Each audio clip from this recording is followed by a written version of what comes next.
ગુજરાતભરના તાજા અને સચોટ સમાચાર મેળવવા માટે અમારી રાષ્ટ્રીય સમાચાર ચેનલને સબસ્ક્રાઇબ કરો અને બેલ આઇકન પર ક્લિક કરો।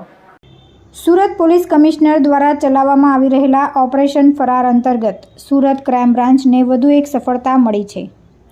ક્રાઇમ બ્રાન્ચે વડોદરા પાણીગેટ પોલીસ સ્ટેશનમાં વર્ષ 1993માં નોંધાયેલા આર્મ્સ એક્ટ અને રાજકોટ ડીસીબી પોલીસ મથકમાં વર્ષ 2018માં હથિયારો બનાવી સપ્લાય કરવાના ગુનામાં ફરાર આરોપી મોહનસિંહ ઉર્ફે મોહનભૈયા નરવાડસિંહ ડાવરને મહારાષ્ટ્રના સહાદા ખાતેથી ધરપકડ કરી છે। સુરત ક્રાઇમ બ્રાન્ચના જણાવ્યા અનુસાર ક્રાઇમ બ્રાન્ચની ટીમને ICGS પોર્ટલ પરથી માહિતી મળી હતી કે આર્મ્સના ગુનામાં સહાદા કોર્ટ મુદતે આરોપી મોહનસિંહ ઉર્ફે મોહનભૈયા આવી રહ્યો છે। જે માહિતીના આધારે મહારાષ્ટ્રના નંદુરબાર જિલ્લાના સહાદા કોર્ટ નજીક સુરત ક્રાઇમ બ્રાન્ચની ટીમે વેશ પલટો કરી કોર્ટ મુદતે આવી ચડેલા આરોપીને દબોચી પાડ્યો હતો। જે આરોપી વિરુદ્ધ વર્ષ 1993માં વડોદરાના પાણીગેટ પોલીસ સ્ટેશનમાં એક પિસ્તોલ અને 4 જીવતા કાર્ટીજ અંગેનો ગુનો નોંધાયો હતો। સીપી સાહેબ તરફથી નાસ્તા પડતા જૂના જે નાસ્તા પડતા આરોપીઓ છે એમને પકડવાની એક ઝુંબેશ ચાલતી હતી। એ ઝુંબેશ દરમિયાન અમારા ક્રાઇમ બ્રાન્ચના નાસ્તા પડતા PSI ભડિયાર સાહેબના સ્કોડને એવી માહિતી મળેલ કે આજથી 30 વર્ષ પહેલાં નાસ્તો પડતો આરોપી મોહનસિંહ મોહનભૈયા નરવાડસિંહ જે મધ્યપ્રદેશનો રહેવાસી છે એની અમને બાતમી મળેલ। આ આરોપીના વિરુદ્ધમાં વડોદરા શહેર અને રાજકોટ શહેરમાં ગુનાઓ દાખલ થયેલ 1993માં અને 2018માં જે બંનેમાં આ આરોપીનું નામ ખુલેલ છે।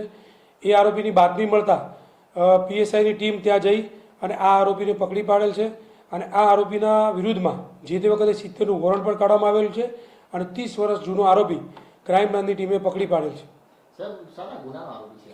આ આરોપી આર્મ્સ એક્ટના ગુનાનો છે જેના વિરુદ્ધમાં રાજકોટ અને વડોદરા શહેરમાં આર્મ્સ એક્ટ વિરુદ્ધના ગુનાઓ દાખલ થયેલ છે।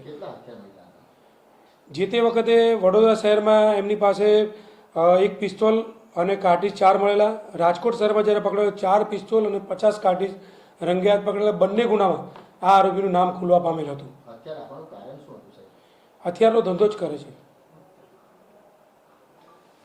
જે ગુનામાં આરોપી છેલ્લા 30 વર્ષથી ફરાર હતો।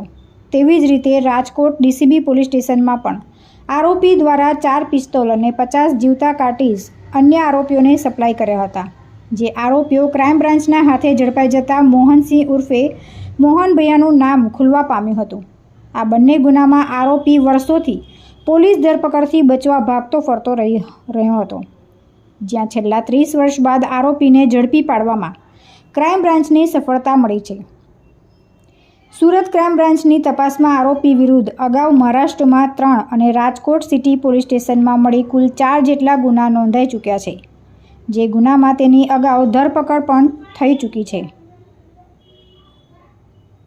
તુલસી શર્મા સાથે રાષ્ટ્રીય સમાચાર સુરત।